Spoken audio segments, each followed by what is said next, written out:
Hello बच्चों, कैसे हो आप लोग? आज हम आपको बताएंगे कि साइमल्टेनियस इक्वेशन या फिर युगपत समीकरण किस तरीके से हल किए जाते हैं। इसके पहले आप लोगों ने क्लास 7 में पढ़ा होगा कि जो लीनियर इक्वेशन होते हैं या फिर जो रैखिक समीकरण होते हैं वो कैसे हल किए जाते थे। दरअसल जो लीनियर इक्वेशन होते हैं उसमें केवल एक ही वेरिएबल होता है। अगर उसमें x यूज किया गया है वेरिएबल तो पूरे इक्वेशन में x ही रहेगा, दूसरा कोई वेरिएबल उसमें y z नहीं आएगा।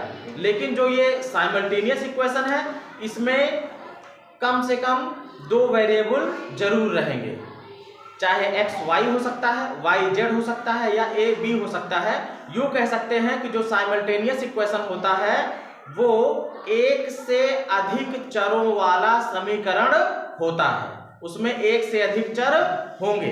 जैसे यहां पर देखो एक एग्जांपल हमने लिया हुआ है, x minus Y is equal to 4 और 3x plus 2y is equal 27। इसमें देखो एक वेरिएबल x है और दूसरा वेरिएबल क्या है, y है, तो इसमें दो वेरिएबल हो गए। तो ये किस प्रकार का समीकरण हो गया, ये होगा युगपत समीकरण। युगपत का मतलब होता है एक साथ हो जाए, मतलब दो वेरिएबल एक साथ आ जाए, है ना, तो वो क्या होता है, युगपत समीकरण होता है। जो लीनियर इक्वेशन रहा करते थे, जो रैखिक समीकरण रहा करते थे, उसमें एक ही वेरिएबल रहा करता है। जैसे लिखा हुआ मिल जाए 3x प्लस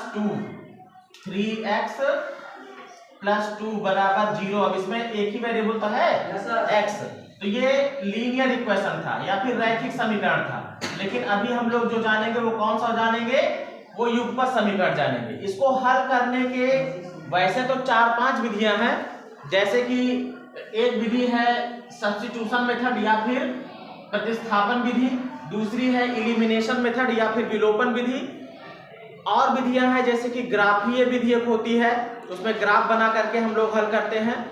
फिर एक है मैट्रिक्स विधि है, तो एक और विधि है नाम नहीं याद आ रहा मुझको। तो 5 विधियां हैं उसकी, तो पांचों विधियों में से जो आपके सिलेबस में है वो केवल 2 ही विधियां हैं। हाँ, वो है टेबुलेशन मेथड एक है। तो जो 2 विधियां आपके सिलेबस में हैं उन्हीं दोनों पर आज हम लोग सवाल हल करेंगे और दोनों विधियों को एक साथ करेंगे हम लोग। जैसे पहला ये सवाल हमने लिया है तो इस पर हम प्रतिस्थापन विधि से भी सवाल लगाएंगे और विलोपन विधि से भी लगाएंगे। तो सबसे पहले हम शुरू करते हैं प्रतिस्थापन विधि। कौन सी विधि? पहली विधि होगी प्रतिस्थापन विधि। प्रतिस्थापन विधि, इस विधि में क्या होता है, ध्यान से देखिए, एक ही बार में आपको समझ में आएगा। प्रतिस्थापन विधि में जैसा शब्द यूज किया गया प्रतिस्थापन, प्रतिस्थापन का मतलब होता है किसी को ले जाकर के, एक वेरिएबल को ले करके दूसरे वेरिएबल की जगह पर प्रतिस्थापित कर देना। क्या कर देना?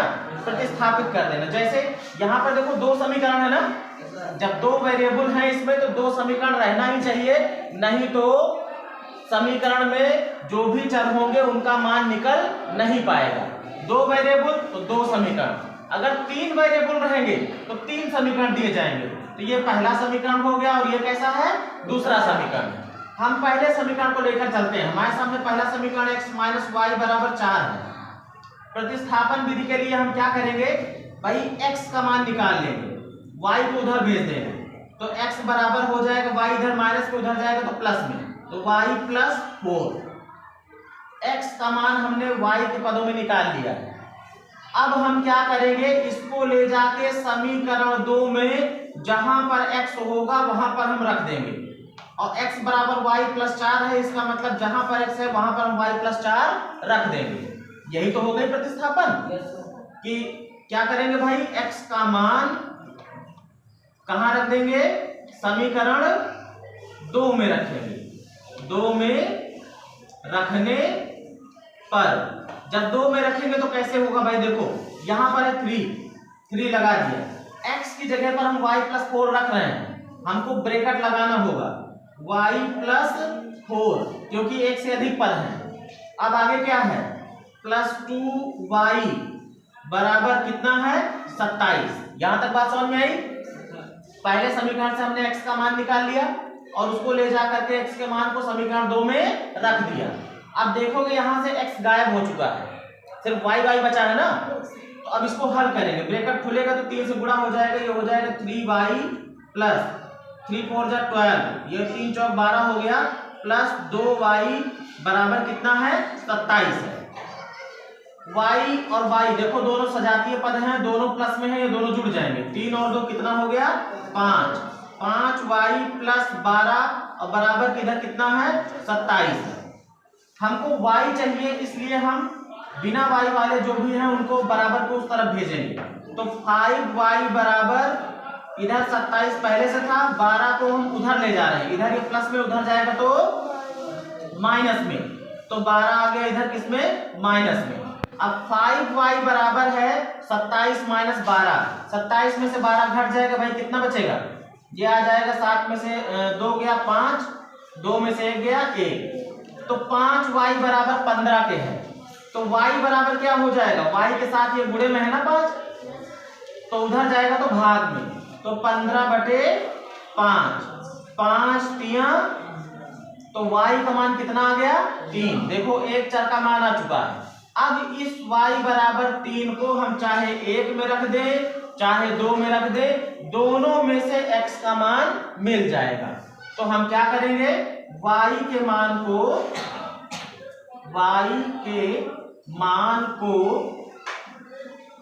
हम समीकरण 1 में रखते हैं, क्योंकि समीकरण 1 थोड़ा छोटा है, ज्यादा अंक इसमें नहीं है। समीकरण 1 में रखने पर तो इसमें जब हम रखेंगे तो क्या बनेगा, y जहां पे होगा वहां पे हम 3 रखेंगे। इस समीकरण में क्या है, x है, फिर माइनस y कितना आया है 3 आया, इसकी जगह पे हो गया 3 बराबर कितना है 4।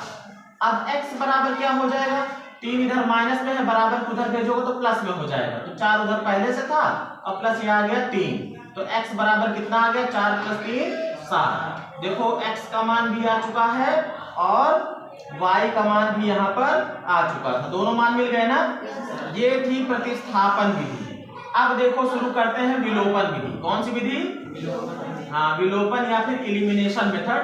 तो विलोपन विधि में क्या होता है, जैसा इसका नाम है विलोपन, विलुप्त कर देना। क्या कर देना, किसी एक पद को विलुप्त कर दिया जाए। कैसे विलुप्त किया जाता है आइए समझते हैं। दोनों समीकरण को पहले हम यहाँ लिख लेते हैं।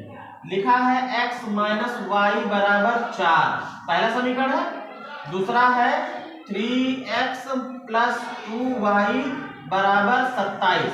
विलुप्त करने का तरीका ये है कि पहले समीकरण में जो वेरिएबल हैं उनमें से किसी एक वेरिएबल के गुणांक बराबर कर लो दूसरे वाले समीकरण के। जैसे पहले समीकरण देखो x - y है ना, दूसरे वाले में क्या है 3x + 2y। अगर हम y को विलुप्त करना चाहते हैं तो इसमें देखो 2y है और इसमें केवल एक y है, तो 2 से अगर पूरे में गुणा कर दे समीकरण 1 में तो इसमें भी 2y बन जाएगा ना, बन जाएगा कि नहीं बन जाएगा। तो जब 2y बन जाएगा तो दोनों गुणांक बराबर हो जाएंगे।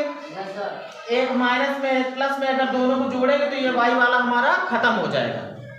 अगर हम y को ना खत्म करना चाहें, x को खत्म करना चाहें तो क्या करोगे भाई, इसमें x का गुणांक कितना है 3 है, इसमें कितना है 1 है, तो हमें फिर पहले समीकरण में 3 से गुणा करना होगा। कितने से गुणा करना होगा 3 से। जब 3 से गुणा करोगे तो ये 3x हो जाएगा और ये भी तो 3x है। तो जब अब ये प्लस में है, नीचे वाला भी प्लस में है, तो अब यहाँ घटाना पड़ेगा। घटाओगे तो 3x में से 3x निकल जाएगा, x वाला पद तुम्हारा विलुप्त हो जाएगा, है ना। तो हम क्या करते हैं, हम y वाले को विलुप्त करना चाहते हैं। हमारा ये समीकरण 1 था और ये समीकरण 2 है। हम समीकरण 1 में कितने से गुणा करेंगे, 2 से गुणा करेंगे, क्योंकि समीकरण 1 में y को खत्म करना है तो y का गुणांक 2 होना चाहिए, क्योंकि इसका 2 है ना। तो समीकरण 1 में 2 से गुणा करने पर कैसे गुणा होता है ये भी समझ लो। किसी भी समीकरण में अगर गुणा कर रहे हो तो पूरे समीकरण में गुणा होगा। यहाँ पर गुणा होगा, ये हो जाएगा 2x माइनस, यहाँ पे गुणा होगा ये हो जाएगा 2y बराबर, यहाँ पे गुणा होगा 2 चौको 8 हो जाएगा। अब हमारा समीकरण 1 क्या बन चुका है, 2x - 2y बराबर 1 है। तो ये पहला ही समीकरण ना हमारा, कौन सा है, ये पहला ही समीकरण है ना हमारा। अब देखो इसके नीचे हम दूसरे वाले को लिखते हैं 3x प्लस 2y बराबर कितना 27। ये हमारा दूसरा वाला था। अब देखो दोनों में y के गुणांक देखो सेम हो गए हैं ना। अब हम क्या करेंगे, ऐसे लाइन खींचेंगे और दोनों को जोड़ लेते हैं। देखो जब जोड़ोगे तो एक प्लस में एक माइनस में है, ये घट के खत्म हो जाएगा, है ना। ये घट के क्या हो जाएगा, खत्म हो जाएगा। तो हम क्या करेंगे, समीकरण 1 व 2 को जोड़ने पर, क्या करने पर, जोड़ने पर। तो समीकरण 1 और 2 को हम जोड़ते हैं। देखो जब जोड़ोगे तो ये दोनों तो जुड़ जाएंगे क्योंकि दोनों सेम चिन्ह वाले हैं, प्लस प्लस है। 3 और 2 5x, लेकिन ये देखो प्लस का है और ये किसका है, माइनस का है। ये वाला हमारा घट के खत्म हो जाएगा, तो ये विलुप्त हो गया। और इनको जोड़ लो भाई, ये भी तो दोनों प्लस प्लस है। तो 27 8 कितना हो जाएगा, 35 हो जाएगा, हो जाएगा ना 35। तो 5x बराबर हो गया 35 और y हमारा विलुप्त हो गया। अब x बराबर क्या हो जाएगा, x बराबर हो जाएगा 35/5, 35/5। अब काट दो इसको, 5 सते 35, कितना आ गया, x का मान हमारा आ चुका है 7।